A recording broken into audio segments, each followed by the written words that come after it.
Right, so this week we have the invasion of the blobby things, in a nutshell.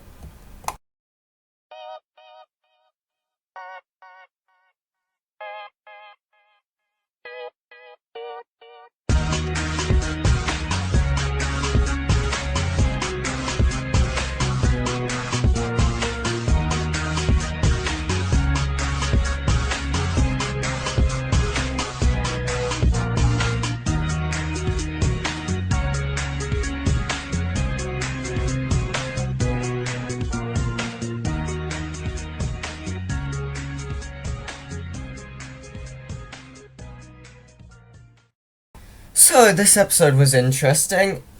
It was definitely a step up from last week's because I have to say that was the weakest episode of the series, I think.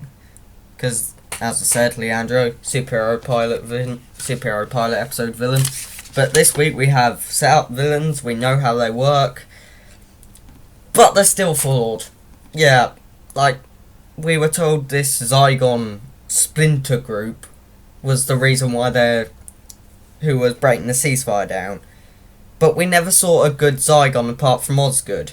It'd be nice to see like a Zygon looking like a Zygon helping them.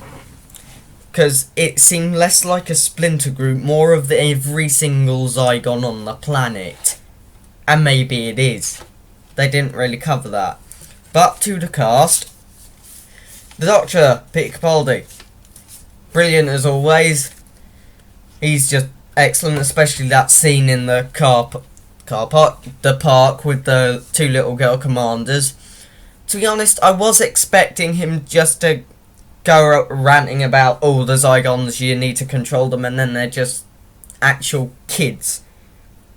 And usually when that happens, you usually follow the word in your head of hijinks. But no, it was actually two little girls, or the actual Zygons, and those little girls were actually surprisingly good. I mean, Doctor Who, to be fair, they're a very mixed bag of actors, because they're especially kid actors. You have good ones and the rubbish ones, like that kid who played Jimmy's son in The Almost People. He was not good. But anyway, Clara's Jenna Coleman. She does well, especially considering she had to pull off the evil Zygon form, and she does well as that, but I kind of saw that coming. I'm not sure about you, but usually when I guess something in Doctor Who, and it's usually right, it's not completely accurate, and I just saw that coming. Like the edit. When it's an edit like that, you know something's happened. And plus, it wasn't just Clara's actions, the edit, it was also the parents. Like, I just like to see some shapeshifters act like normal human beings, and even when they are planning on kidnapping somebody, they don't act like they want to be found out. But anyway, Osgood, Ingrid Oliver, she does well. This is only her third episode, and yeah, she does well, especially that scene where she's basically talking with herself. But she does well, but I guess we're not supposed to know which Zygon, whether she's a Zygon or not. But she's not really talking like the real Osgood like we met in Day of the Doctor. Or Death in Heaven, to be honest. And the Zygon Osgood said in Day of the Doctor that can Zygons change clothes? Because if the Zygon one died, can she take off her scarf? Who knows? I'm guessing we may never ask or never find out the answer to that question. That's not the first time. Kate Stewart, played by Gemma Redgrave. She does well, I have to say, but when we met her in The Power of Three, she said science leads. That's what happened in Day of the Doctor. And you could say in Death in Heaven, but now it doesn't seem... She's become more like the rest of them. it's become less science leads and more give me a gun, let's shoot them, which is essentially what she does. And she does well, but she's sort of taken a massive U-turn from what we met her, and now she's just, I'm using a gun, let's kill them, they've killed all of us. Jack, played by Jay Griffiths, yeah, she's okay, but her character, she wasn't really or memorable in The Magician's Apprentice, and here, yeah, she's okay, but then she's killed. How many people can you kill in this episode? Colonel Walsh, played by Rebecca Font, this week's guest star. Yeah, her scene's pretty good, and she somehow, I don't know why, I've never seen her before, but she pulls off the uptight military commander pretty good. And she's, when that scene of saying that any one of my friends and family could turn into a zygon and kill me, it's not paranoia when it's real. I expected that was all like mainly in the advertising, but I expected it to have some sort of dramatic music and some sort of speech. But no, it's just her and the Doctor. Now we come to the Zygons, Aidan Cook and Tom Wilton. I have to give them credit for walking around in those costumes. It seems like that would be hell to just be in that costumes all day. They look very hot and very impractical. And Nicholas Briggs returns as the voice of the Zygons. The man's very good at just being any voice. He's done the Jadoon, Cybermen, Daleks, Ice Warriors, and the Zygons. And very, very good. Well done. Now, Peter Harness, who wrote Kill the Moon last year, he's back for a two-parter. I have to admit, Kill the Moon wasn't the best episode last year, but it was definitely enjoyable, and he wrote the very memorable argument between the Doctor and Clara. Then, so when that happened, I thought that he'd be really good at doing this sort of thing. But I didn't really see it. Like, it was just sort of, I hate you. That's the end of it. Not a deep conflict like he did in Kill the Moon. But Daniel Netheim, I think I'm pronounced that right, he directs. First time on Doctor Who. He did do an episode of K9 or two. Hasn't actually seen that, and I don't plan to, because I don't think it's got anything to do with Doctor Who. The directing's okay, and that's definitely one of the strongest points of the episode, and it'll probably carry on well into next week's episode. But some positives. All the cast do well, especially Jenna Coleman, who has to fool them. I'm guessing I'm not in the minority here. Haven't seen many people who said that was incredibly obvious. May just be me. But she does well, especially that scene where Jack is putting together the whole they never grow duplicates, and then she's putting it in the heads that that's the real Clara, and then, which is good, and then she sort of says, "It's a trap," Admiral Akbar style, and then she's brutally killed. I'm not sure about, and then we get Kate with the police Zygon in New Mexico, or Truthful Consequences. Is that a real place? It doesn't sound real. But then the policewoman turns out to be a Zygon, and then Kate's killed, maybe. They say that Kate Stewart is dead. I don't think so, because last time we thought she was dead when she was falling out of a plane, a cyber brigadier saved her, so who knows what will happen. And Ingrid Oliver and Peter Capaldi work brilliantly this episode. I'm not sure if this counts as a companion-like episode, because Clara isn't technically Clara. She's a Zygon. And what's her name's Bonnie. But this good, I feel like Clara is going to be the main villain of next week's episode, and Osgood's going to be the companion, so we're shaking it up a bit. And one thing I have to question is the editing. Like, some works, some doesn't. Like, that, as I said, the scene where Clara just meets that kid's parents and then cut to walking out, and then she just say, "Did you call yourself Dr. Disco?" I'm guessing that's the way of saying, "Oh, it's the same Clara." But then there was that scene in the cave where the Doctor's rescuing of Osgood. And really, those sonic sunglasses, he used those to... He just looked stupid leaning over and doing that.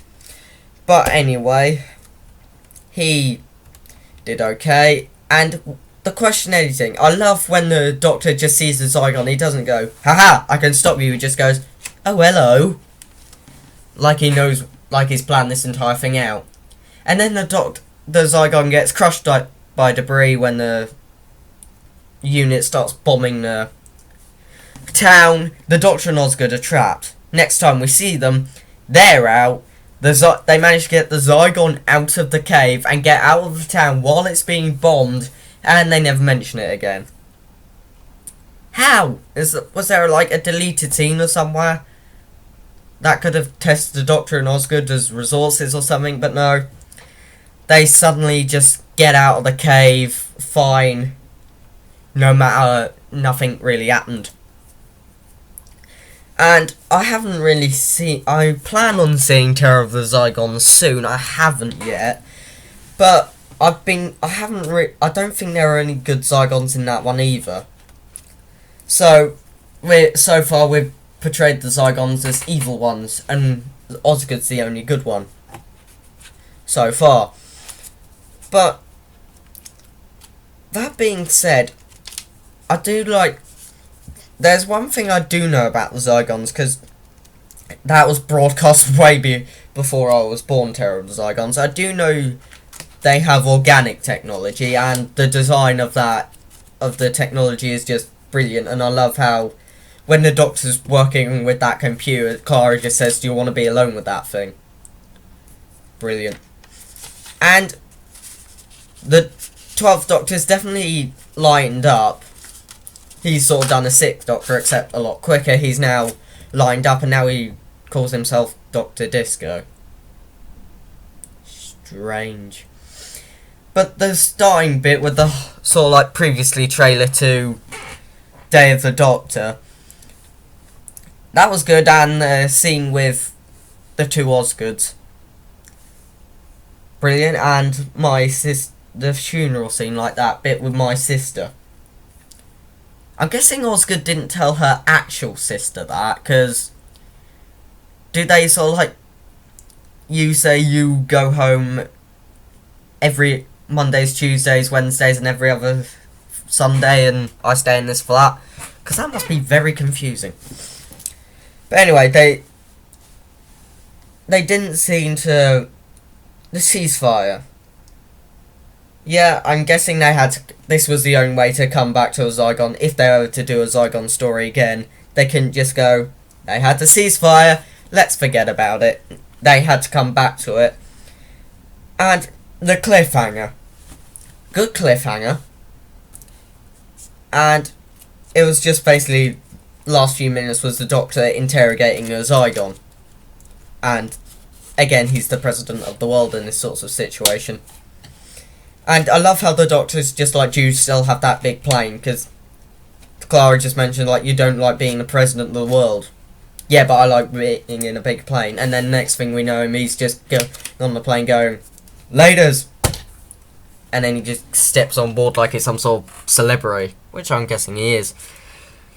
And then that cliffhanger, I like it because it's subtle compared to the other ones we have. Missing Clara dying, and a Doctor being a ghost. Here, it's just a plane being shot out of the sky. And it's nothing big like, "Oh, Clara's a Zygon, the world's a Zygon, the Doctor and Jack there's not many humans left." It's nothing like that. It's just, yeah, there's a chance the Doctor and Osgood might die. It's nothing biggie compared to most two-parters. And the Doctor's conversation with Osgood about if she's a Zygon or if she's human, she's the piece. I'm guessing this series running overarching storyline is hybrids, because all I've heard this series is hybrids. And I would like it if she's maybe human or maybe she's a zygon. But she's a hybrid. So many hybrids, it's actually getting pretty weird. Like, they're just trying to shove a hybrid into any place they can. Like, oh, Dalek and Heimwald hybrid, or human and zygon hybrid. Oh, it's like the writers just, or Stephen Moffat just said, you must put a hybrid in your script for me to accept it. Go. But that being said, can that plane go through one trip without being blown up? Seriously, it's like the Sean Bean of airplane vehicles. It survives for a bit and then it just blows up. And I'd like to see how the Doctor gets out of this one. He's already skydived. He's already fallen out of the plane into the TARDIS. So let's see if he can top that one. I hope he can, because that was awesome, and I want to see something better. But anyway, I give this episode 7 out of 10. Pretty normal episode, this one, and it's falling into the category of most episodes. Most of this series hasn't been brilliant, but it hasn't been rubbish. It's all been in the middle. But that being said, next week's episode, good thing that they didn't have a next time trailer. But then they released a BBC One trailer, and I watched that just for the sake of this review, see if there's spoilers. And yes, there are. Like, you know that the Doctor probably won't die, but you want to know how he does it. Also, that trailer ruins what the Osgood box is and what it does. I won't say it here, and if you do watch that trailer, watch it at your own risk. But anyway, that's it for me. Next week we have the Zygon inversion. Sounds interesting. And let's see where it goes from here. See you next time.